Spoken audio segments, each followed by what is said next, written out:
Bienvenidos a la mejor asesoría educativa. En esta oportunidad vamos a observar con lujo de detalles uno de los aspectos fundamentales de la termodinámica que por lo general no te dicen. ¿Y cuál es este aspecto? Cuando un proceso se puede considerar o no isobárico, es decir, a presión constante. Veamos primero los casos en que la presión no se puede considerar constante. Cuando se tiene un cilindro y dentro de él hay una sustancia y por supuesto un pistón, tal como se visualiza acá, y se conoce la presión inicial y final de cualquier proceso. Por ejemplo, supongamos que acá donde se encuentra el pistón existe cierta presión inicial, presión 1, y suponiendo que la sustancia se calienta, esta se expandirá moviendo al pistón hacia arriba, así, de esta manera, desplazándolo hacia arriba hasta llegar a un estado 2 cuya presión es la presión final 2. Así, cuando se conoce la presión inicial de un proceso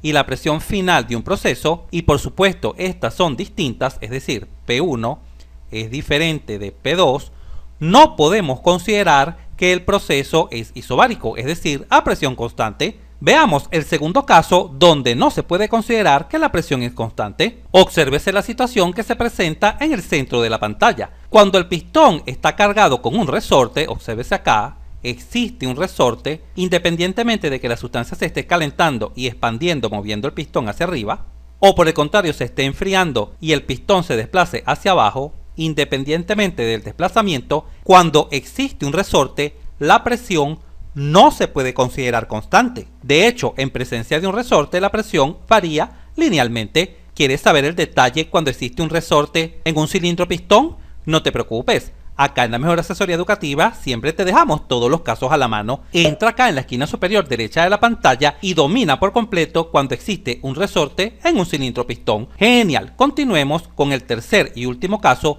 donde la presión no se puede considerar constante. La presión no se puede considerar constante cuando existe alguna fórmula.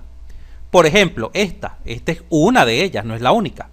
Si te proporcionan una fórmula que te indica la variación de la presión con respecto, en este caso, al volumen, P por V a la N es igual a una constante, en estos casos la presión no se puede considerar constante. Ahora bien, pasemos a visualizar los casos de un cilindro pistón donde la presión sí se puede considerar constante sin lugar a dudas. Observa. En líneas generales podemos mencionar que la presión se puede considerar constante si no se conoce la presión inicial y final de un proceso, o no existe un resorte, o no existe ninguna fórmula donde me indique cómo varía la presión con respecto a otra variable, que por lo general es el volumen. Pero, ¿cómo son estos casos? Generalmente, ojo, generalmente, no siempre, se indica la presión a la cual se puede mover este pistón, es decir, se puede levantar. Por ejemplo, observa este caso. La masa del pistón es tal que puede desplazarse o flotar a cierta presión, en este caso 400 kPa. Ojo, 400 kPa es un valor arbitrario, es únicamente para que comprendas este ejemplo. Si se te indica que el pistón se comienza a mover a una presión de 400 kPa, es que la masa del mismo, o lo que es semejante, el peso del pistón, se puede vencer con esta presión de 400 kPa. Veamos más de cerca los casos más comunes donde esta situación se presenta. Imaginemos que tenemos acá un cilindro pistón y existen dos topes. Obsérvese acá, los topes están destacados en morado y se comienza a calentar el agua. E imaginemos que el agua inicialmente se encuentra a presión ambiente, aproximadamente 100 kPa. A medida que se aporta calor al agua, la presión comenzará a aumentar, por ejemplo, a 200 kPa, a 300 kPa y hasta llegar justo a este valor. Obsérvese acá el valor clave, el valor al cual se comienza a mover el pistón. El pistón se comienza a mover a los 400 kPa, de tal forma que cuando la presión vale 100 kPa o 200 kPa o 300 kPa, este pistón no se mueve, permanece sobre los topes. Pero cuando alcanza la presión de 400 kPa, el pistón comienza a moverse. Y ojo con lo que a continuación voy a mencionar. En el movimiento del pistón, debido a la expansión del vapor de agua, de acá hasta acá, la presión permanece constante. Durante este trayecto puedes considerar perfectamente que la presión final también será de 400 kPa. Genial. Para fijar muy bien esta idea, veamos otros ejemplos. Ahora fijemos nuestra atención en este otro ejemplo. No se trata de un calentamiento, sino de un enfriamiento. Imaginemos que la posición inicial de nuestro pistón es esta que está acá en la parte superior, con una presión de 400 kPa. A medida que se enfría el vapor de agua, es decir, que sale calor del sistema, el pistón comienza un movimiento vertical hacia abajo, pero ojo, a presión constante. Durante este trayecto, desde que está acá flotando hasta que llega a los topes, la presión será exactamente la misma. Y ojo, una vez que el pistón llega a los topes, justo acá en esta posición, en la posición 2, si se continúa enfriando el vapor de agua, por supuesto la presión continuará disminuyendo, como por ejemplo 300 kPa, 200 kPa, hasta alcanzar el equilibrio mecánico, es decir, una presión atmosférica de 100 kPa.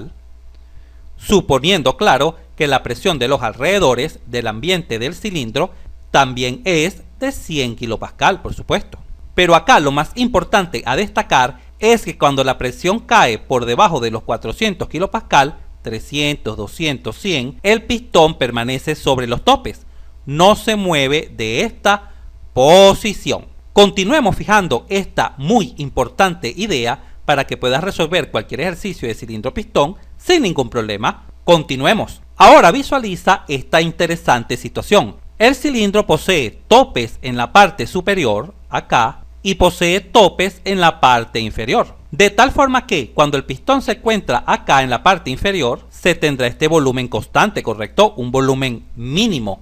Pero cuando el pistón se encuentra en la parte superior, se tendrá este otro volumen constante, un volumen mayor, ¿correcto? Y este volumen será el volumen constante máximo. Vamos a suponer que nuestro vapor de agua se comienza a calentar desde una presión de 100 kPa, aumenta a 200, aumenta a 300, y ya sabemos que cuando llegue a los 400 kPa, el pistón se comenzará a mover. Recuerda que este valor de 400 kPa es un valor arbitrario que yo coloqué acá, obsérvalo acá, en esta zona, en la esquina inferior izquierda de la pantalla, para ilustrar estos ejemplos. Por supuesto, según el ejercicio, esta presión puede ser otra, por ejemplo 600 kPa, 1000 kPa, etc. Ya sabemos que cuando el pistón inicialmente se encuentra en esta posición, en los topes inferiores, y la presión vale 100, 200 y 300, él no se va a mover, se comenzará a mover a los 400 kPa, se comienza a desplazar verticalmente hacia arriba, y ojo, únicamente en este trayecto de acá hasta acá, la presión permanece constante. Observa acá, la presión permanece constante durante el movimiento del pistón. Ojo, durante el movimiento del pistón. Y en este momento quizás te preguntes, pero profesor, observo acá una presión final superior a los 400 kPa. ¿Por qué? Debido a lo siguiente. Una vez que el pistón alcanza los topes superiores, de acá ya no continuará moviéndose, evidentemente, porque los topes son una limitante, un obstáculo. Pero ojo, si continúo proporcionando calor al vapor del agua, por supuesto, el vapor del agua contenido en el cilindro comenzará a aumentar por encima de los 400 kPa, por ejemplo, 500, 800, 1000, hasta llegar a una presión final. Pero acá lo más importante es que durante el movimiento del pistón, la presión permanece constante. ¿Y cuánto vale? La presión a la cual puede flotar o moverse el pistón, que en este caso es de 400 kPa. Culminemos esta idea analizando un caso semejante de doble tope, pero en un proceso de enfriamiento. Observa, acá tenemos justo la situación contraria. Inicialmente el pistón se encuentra acá en la parte superior, obsérvese acá, con cierto volumen máximo, este que está acá, y se encuentra a una presión elevada de 1300 kPa, obsérvese acá. ¿Qué sucederá si se enfría el vapor de agua? Es decir, si se extrae calor de nuestra sustancia. Bueno, que la presión comenzará a disminuir, ¿correcto? Por ejemplo, pasará a ser 1000, luego 800, luego 600 y llegará un momento en que llegará a 400 kPa. Y justo cuando llega a 400 kPa, que repito, es la presión a la cual el pistón se puede mover, tal como ya te lo mencioné, este pistón ubicado en la parte superior comenzará su movimiento hacia abajo, Pero ojo, a una presión de 400 kPa. La presión permanecerá constante hasta que llegue a los topes inferiores. Y una vez que llega a los topes inferiores, si se continúa retirando calor, es decir, si se continúa enfriando, por supuesto la presión puede descender por debajo de los 400, por ejemplo 300 kPa, hasta 100 kPa, por ejemplo. Ahora bien, agreguemos a esta situación el siguiente detalle que bien puedes aplicar en todos los casos anteriores. Pon mucha, pero mucha atención. Cuando el pistón se encuentra acá en la parte superior, a 1300 kPa, y se comienza a enfriar, es decir, a retirar calor, ya sabemos que esta presión comenzará a disminuir. Pero ojo, la presión comienza a disminuir a volumen constante. ¿Cuál volumen? Al volumen máximo constante, que es este que está acá. Todo este. Por supuesto, una vez que la presión alcance los 400 kPa, que es donde comienza a flotar o a moverse el pistón, este comenzará a descender a presión constante. Por lo tanto, durante el movimiento el proceso es isobárico, pero inicialmente el proceso era isocórico o isométrico a volumen constante. Y finalmente, cuando el pistón llega a los topes inferiores, acá, si continuamos retirando calor, por supuesto la presión comenzará a disminuir a partir de los 400 kPa, a 300, a 200, a 100, pero esto lo hará a un volumen constante, a un volumen mínimo constante. ¿Y cuál es este volumen mínimo? Este volumen que está acá. ¡Genial! Si este video te fue útil, suscríbete a nuestro canal, así nos ayudas a crecer. Si te gustó, dale un like, y si conoces a alguien, algún compañero, amigo o familiar que le pueda servir esta información, por favor compártela y continúa aprendiendo de forma rápida y fácil sobre este tema mirando este video para que veas cómo entenderás mucho más este punto